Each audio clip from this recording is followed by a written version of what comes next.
Hair, good hair. Hello.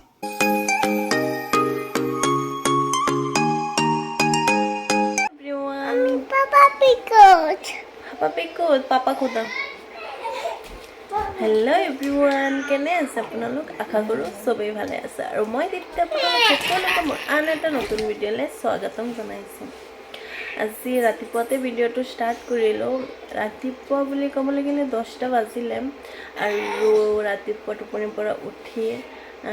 Fresh হৈ চাহ পানী খাই আজৰি হ'লো আৰু এতিয়া আহিছো ৰুমটো সাফা কৰিবলৈ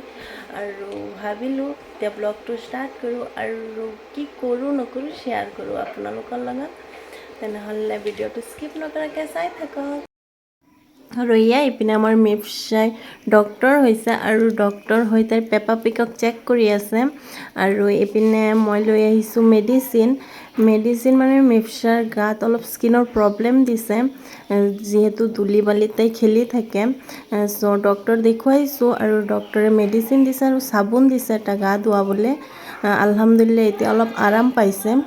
আজিকালি যিহেতু তাই মেডিচিন অলপ খায়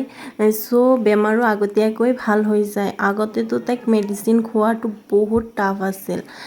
আজিকালি যিহেতু তাই মেডিচিন খায় চ' মনটো ভাল লাগি যায় আৰু ইপিনে মিপচা খেলি আছে আৰু মই এতিয়া বিচনাটো চাফা কৰি ল'ম আৰু পিছত লগ পাই আছোঁ আপোনালোকৰ লগত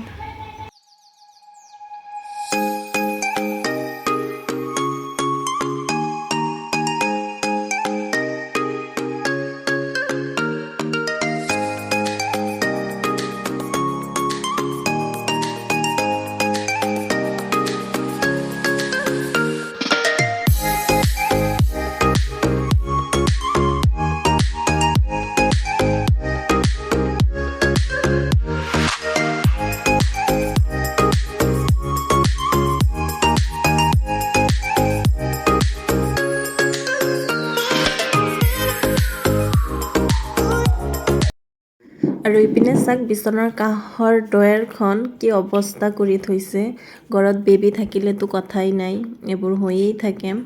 অ'ত ত'ত বস্তু পেলাই থৈ দিয়ে আপোনালোকৰ যাৰ ঘৰত বেবী আছে সিহঁতেতো গম পায়েই চাগে ন ঘৰৰ অৱস্থা কি হয় বস্তু ইটো সিটো অ'ত ত'ত পেলাই থৈ দিয়ে আৰু কেতিয়াতো কিছুমান বস্তু বিচাৰিয়েই পোৱা নাযায় কামৰ টাইমত ক'ত পেলাই থৈ দিয়ে কেতিয়াবা ভাল লাগে আৰু কেতিয়াবা খঙো উঠি যায়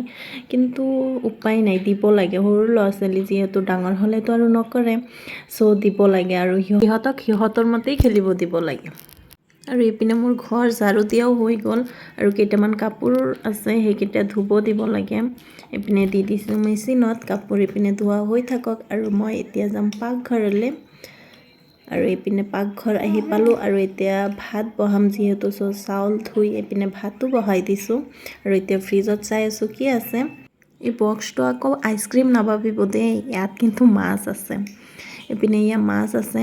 আৰু মাছখিনি যিহেতু বৰফ হৈ আছে ইয়াত দি দিম এতিয়া পানী আৰু পানী দিয়া হৈ গ'ল আৰু এতিয়া মই কাটি আছোঁ চব্জি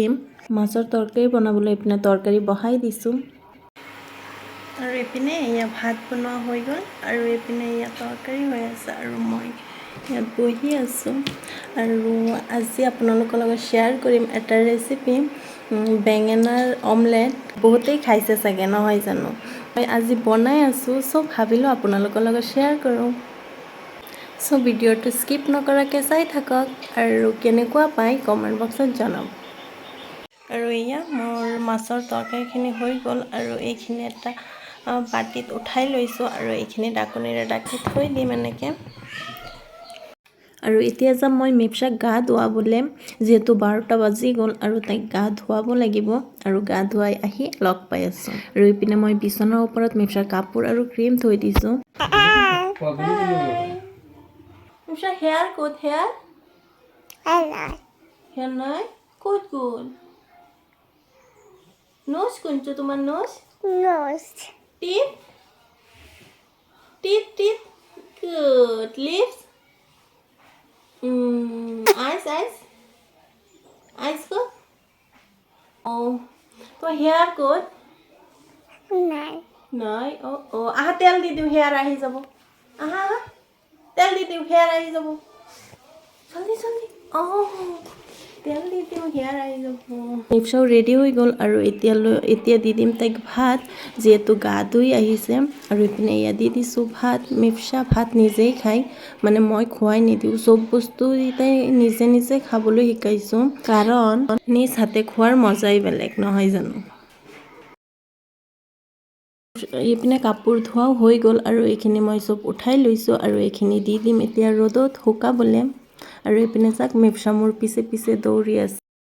ফাৰ্ষ্টতে আপোনালোকক কৈছিলোঁ এটা ৰেচিপি শ্বেয়াৰ কৰিম বেঙেনাৰ অমলেট বাট এতিয়ালৈকে দিয়া নাই কাৰণ চাইছে এইটো কিমান কি কাম তেনেহ'লে বলক এতিয়া ষ্টাৰ্ট কৰোঁ আহকচোন চাওক বেঙেনাৰ অমলেট কেনেকৈ বনাওঁ মই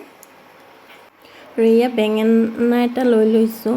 আৰু এনেকৈ স্লাইচ কৰি কাটি লৈছোঁ বেঙেনাটো আৰু কাটি লোৱা হোৱাৰ পিছত এনেকৈ মাজৰ অংশখিনি এনেকৈ কাটি ওলাই দিম আৰু যদি এনেকৈ কাটিব নোৱাৰে তেনে আৰু এটা উপায় আছে তাৰ বাবে লাগিব এটা ষ্টীলৰ গ্লাছ আৰু গ্লাছটো এনেকৈ মাজত দি হেঁচি দিব আৰু মাজৰখিনি ওলাই আহিব আৰু হৈ গ'ল এয়া এটা চাৰ্কল এনেকৈ ৰিং বনাই ল'ব আৰু এই গোটেইখিনি দি দিব পানীত তিয়াই থৈ দিব অলপ টাইম আৰু মাজৰ অংশখিনি এনেকৈ সৰু সৰুকৈ পিচ কৰি কাটি ল'ম আৰু এয়া চাইছে আৰু এই বনোৱা ৰিংখিনি এনেকৈ এচামুচ হালধি আৰু এচামুচ নিমখ দি দিম ইয়াত অলপ ছটিয়াই আৰু এইখিনি ভালকৈ এনেকৈ মোহাৰি ল'ম ভালকৈ এয়া এনেকৈ মোহাৰি লৈছোঁ আৰু এয়া হৈ গ'ল অলপ টাইম এইটো ৰেষ্টত ৰাখিম আৰু এয়া কাটি থোৱা বেঙেনাৰ মাজৰ অংশখিনি এনেকৈ লৈ লৈছোঁ এয়া এটা বলত লৈ লৈছোঁ আৰু এতিয়া দি দিছোঁ সৰু সৰুকৈ কাটি থৈছোঁ পিঁয়াজ আৰু এয়া বিলাহীও এটা সৰু সৰুকৈ কাটি দিছোঁ আৰু এয়া গাজৰো সৰু সৰুকৈ কাটি দিছোঁ আৰু এয়া কেঁচা জলকীয়া আৰু এইখিনি এনেকৈ ভালকৈ অলপ লৰাই ল'ম আৰু এতিয়া দি দিছোঁ কণী মই দুটা দিছোঁ আৰু এয়া কণী দিয়াৰ পিছত এইখিনি ভালকৈ মিক্স কৰি ল'ম অলপ টাইম মিক্স কৰি লোৱাৰ পিছত দি দিম ইয়াত আধা চামুচ হালধি আৰু দি দিম এচামুচ জলকীয়া গুড়ি আৰু দি দিম এচামুচ জিৰা গুড়ি আৰু দি দিম সোৱাদ অনুসৰি অলপ এচামুচমান নিমখ সোৱাদ অনুসৰি নিমখ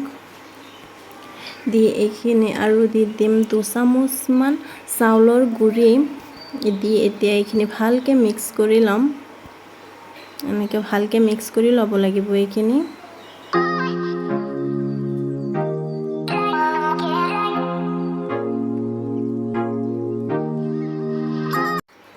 আৰু এয়া মিক্স কৰা হৈ গ'ল আৰু এতিয়া আমি এটা পেন বহাই ল'ম আৰু তাত দি দিম অলপ তেল মিঠাতেল দি দিম ইয়াত আৰু তেল গৰম হোৱাৰ পিছত সেয়া কাটি থোৱা ৰিংখিনি এনেকৈ দি দিম দি মাজত অলপ এনেকৈ ইয়াৰ মিশ্ৰণখিনি যিখিনি বনাইছোঁ আমি সেইখিনি মাজত এনেকৈ দি দিম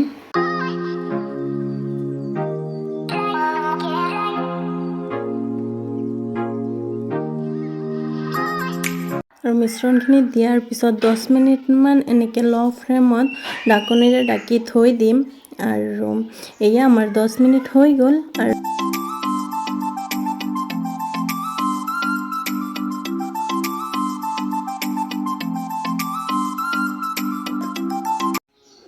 আৰু এতিয়া আকৌ 5 মিনিটৰ কাৰণে ঢাকনিৰে ঢাকি ল' ফ্লেমত থৈ দিম এয়া 5 মিনিট হৈ গ'ল আৰু এয়া চাওক আমাৰ বেঙেনাৰ অমলেট ৰেডি হৈ গ'ল আৰু এতিয়া আকৌ চেম প্ৰচেছত বাকীখিনিও এনেকৈ ভাজি ল'ম আৰু এইটো আমি গৰম গৰম ভাতৰ লগত খাবলৈ বহুত টেষ্টি হয় আপোনালোকে ট্ৰাই কৰি চাব পাৰে আৰু যোনে যোনে খাইছে সিহঁতেতো জানে ইয়াৰ সোৱাদ কিমান আৰু বহুতেই টেষ্টি হয় এবাৰ ট্ৰাই কৰি চাব পাৰে ঘৰত যোনে যোনে খোৱা নাই আৰু এইখিনিতে ক'ব বিচাৰোঁ মই কিন্তু ইমান ভাল ৰান্ধনি নহয় মই যি পাৰোঁ তাকে শ্বেয়াৰ কৰোঁ আপোনালোকৰ লগত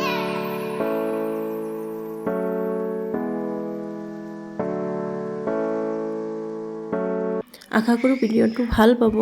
আৰু প্লিজ মোক ছাপোৰ্ট কৰিব মোৰ ইউটিউব চেনেলটো ছাবস্ক্ৰাইব কৰি দিব আৰু যদি ফেচবুকত চাই আছে প্লিজ ফ'ল' কৰি দিব আৰু যদি ভিডিঅ'টো ভাল লাগে তেন্তে প্লিজ এটা লাইক কমেণ্ট আৰু শ্বেয়াৰ কৰি দিব